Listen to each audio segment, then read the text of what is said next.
How sugar changed the world. In 8000 BCE, the people of New Guinea domesticated the first sugarcane crop. Then from 8000 to 600 CE, sugarcane started to be seaborne traded. In China, the first cultivation of sugarcane started around 640 CE. Then around 350 CE, sugar was crystallized in the Gupta Empire. Then sugar started to spread all throughout Europe and Asia. And then from 1096 to 1099 CE, crusaders returned home from the Holy Land with a prize called sweet salt. Then in 1455 to 1480 CE, Madeira started the first large-scale refinement of sugarcane and started to distribute it along trade routes. The Portuguese got their hands on the sugar and brought it to the New World from 1480 to 1540 CE.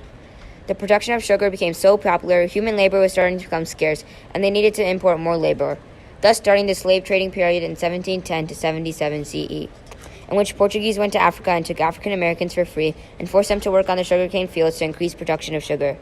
However, sugar was still not in the purest form. Then in 1852 CE, David Weston became the first to use a Hawaiian centrifuge to separate sugar from molasses to create pure sugar.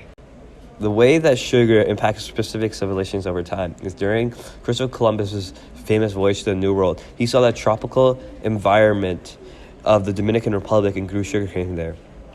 And to grow the sugarcane, he had to import slaves to work the crops, which started the slave trade. Also, Britain lost 13 colonies because they were too busy protecting the sugar-rich islands rather than actually fighting the 13 colonies. Influences on culture. Today, almost every culture in the world uses sugar in their foods, from things like brownies in America to leches in Mexico and waffles in France. It's unheard of a culture to not be involved with sugar in some way or another. Long-term global impact. According to the latest data, sugarcane is the world's third most valuable crop. It occupies 26,942,686 hectares of land across the globe. Sugar is not only ubiquitous, but it's potentially responsible for approximately 20% of the caloric content of modern diets, but it's also central to the world's economy and cultural heritage. The current production, availability, and sustainability of sugar. The most production of sugar in present day is in sugarcane factories or sugar beet factories, majorly located in Brazil or India, where sugar is extracted from the sugarcane or beet. Since the production of sugar is so widespread around the world, sugar is available in almost every market, convenience, or grocery store.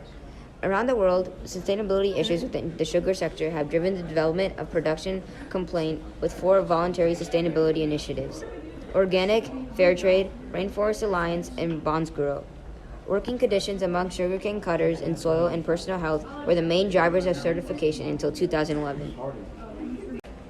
Other regions and groups of people affected by the project. In the 18th century, sugar was at its highest, and labor was badly needed, and the people of Africa were greatly affected by sugar, as they were taken as slaves to the Americas to work on the fields. However, Brazilians and Indians greatly benefited from sugar, as it most greatly boosted and started to domesticate sugarcane, therefore, which helped benefit the expansion of their empire and led them to a golden age.